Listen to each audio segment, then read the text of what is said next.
রথযাত্রায় কড়া নির্দেশ, 100 মিটারের মধ্যে ননভেজ দোকান নিষিদ্ধ। শিলিগুড়ির শক্তিগড় শ্রী কেশব গোস্বামী গৌড়ীয় মঠের রথযাত্রা উপলক্ষে এই দাবি জানানো হয়েছে। শিলিগুড়ি জার্নালিস্ট ক্লাবে আয়োজিত একটি সাংবাদিক বৈঠকে মঠের পক্ষ থেকে রথযাত্রা উৎসবের পবিত্রতা বজায় রাখার জন্য বেশ কিছু কড়া নির্দেশিকা ও আবেদন সামনে আনা হয়েছে। ননভেজ দোকান নিষিদ্ধ করার দাবি। রথযাত্রার যাত্রাপথের 100 মিটারের মধ্যে সমস্ত ধরনের আমিষ বা ননভেজ খাবারের দোকান যেমন মাংস কাটা ও বিক্রি করা বন্ধ রাখার দাবি জানানো হয়েছে।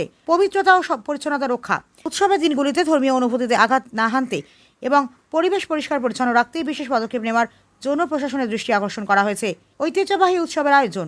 শক্তিগড় শ্রী কেশব গোস্বামী গৌড়ীয় মঠের এই রথযাত্রা শিলিগুড়ির অন্যতম একটি সুপ্রাচীন এবং জনপ্রিয় উৎসব, যা প্রতি বছরই অত্যন্ত নিষ্ঠার সাথে আয়োজিত হয়। রথযাত্রার মূল শোভাযাত্রা সুশৃঙ্খলভাবে সম্পন্ন করতে আয়োজকদের পক্ষ থেকে স্থানীয় প্রশাসন এবং সাধারণ নাগরিক উভয়ের কাছেই সহযোগিতা কামনা করা হয়েছে।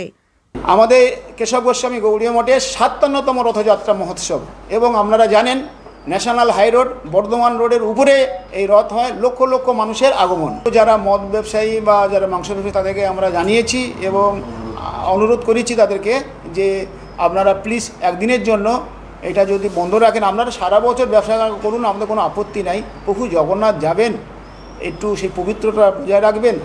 আর মদের দোকান যারা আছে সেই মদ খেয়ে অনেক মাদলামি করে, মায়েদের উপরে কুৎসি ভাষা বলে, এগুলো শোভনীয় নয়। একটা পবিত্র রথ বলে কথা হচ্ছে বর্ধমান রোড হয়ে এসএফ রোড থানা মোড় হয়ে আবার আমাদের জলপাই মোড় হয়ে বড় হচ্ছে গিয়ে তিনবাত্তি মোড় হয়ে আবার মঠে পত্তা মোড়।